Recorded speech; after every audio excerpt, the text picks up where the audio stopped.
In this video, we are going to discuss 6 tips for photorealistic drawing for beginners.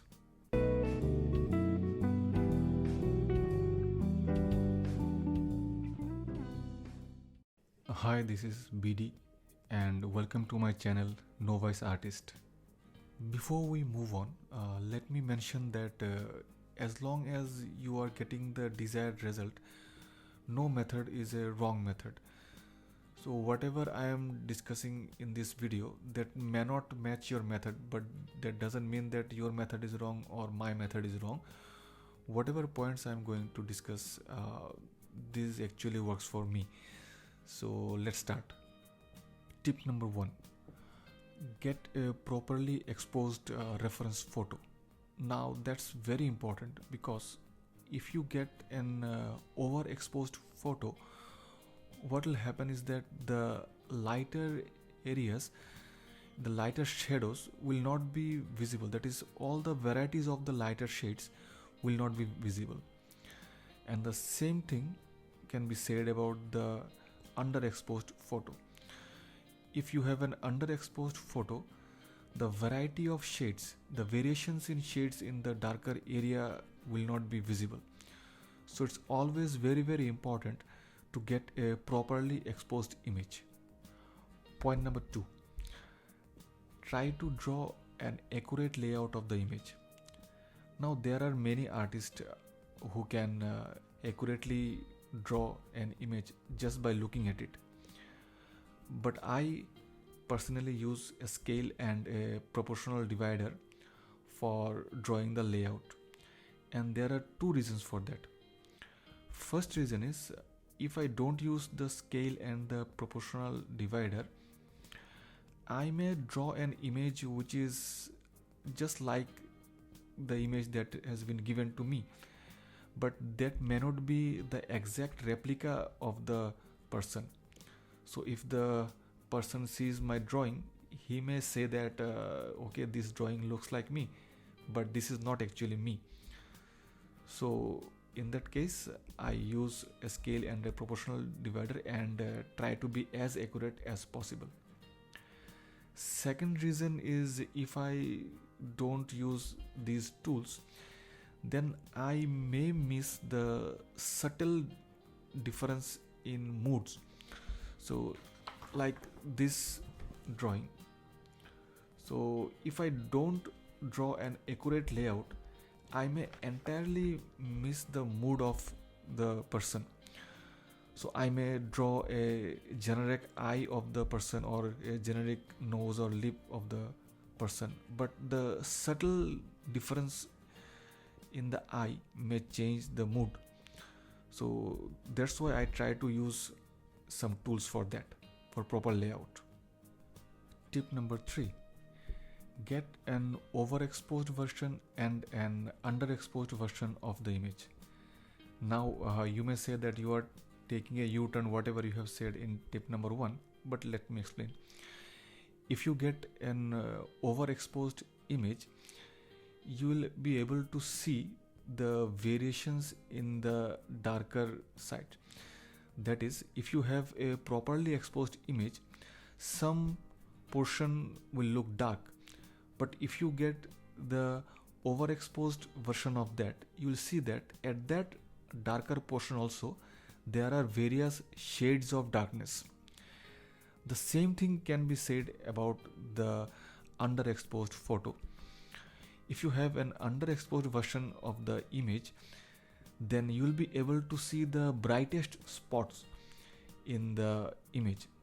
So similarly, if you have an properly exposed image, some portion may look very light, but if you have an underexposed image, you will be able to see that in that lighter portion also there are some variations, and there are some portions which are very bright. Tip number 4. You don't need the entire range of shades. Many beginners actually think that they need the entire spectrum of values in order to achieve a photorealistic image. But the fact is that you can achieve photorealism by using 4 or 5 shades only.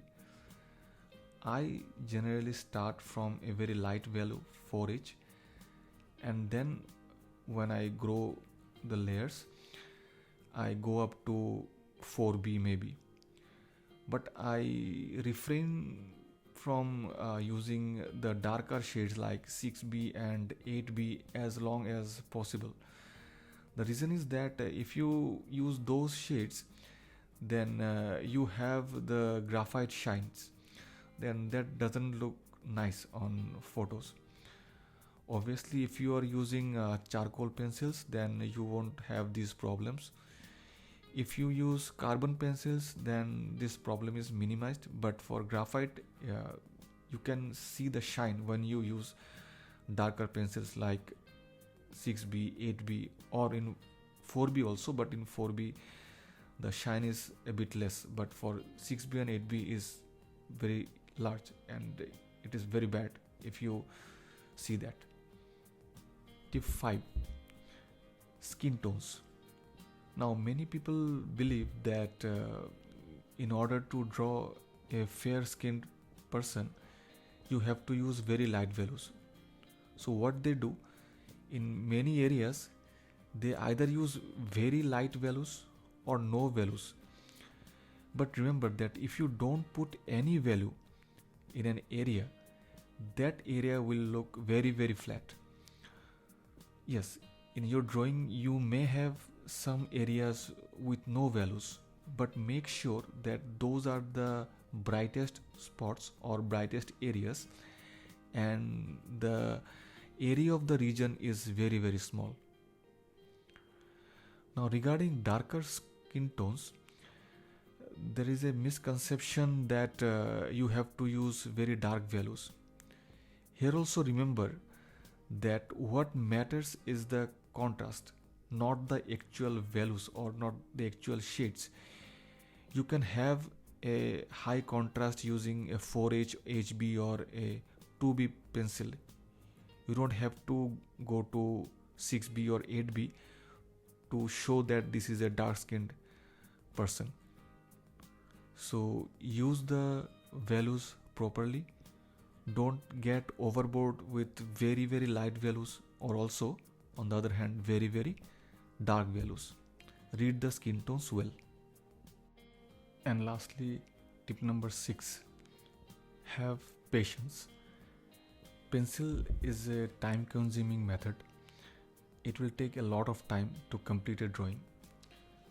Like this took me around 14 hours. This around 19 hours.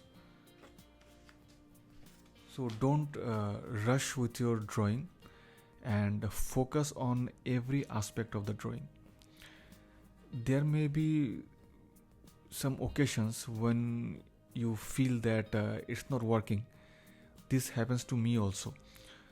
But don't lose hope. Continue with the drawing. Don't quit. Once you finish the drawing, you will understand that what wrong you would have done if you had quit. Whatever result you will get, that will be good for you. So don't quit midway. Have patience and have faith in you. So these were the 6 tips for photorealistic drawing for beginners. If you have enjoyed the video, then please click the like button. I hope this video will help you in some way. Whatever tips I have discussed in this video, I'll post the detailed videos of those points and hope you can get something out from that. So please don't forget to hit the subscribe button. Once again, thank you for joining me.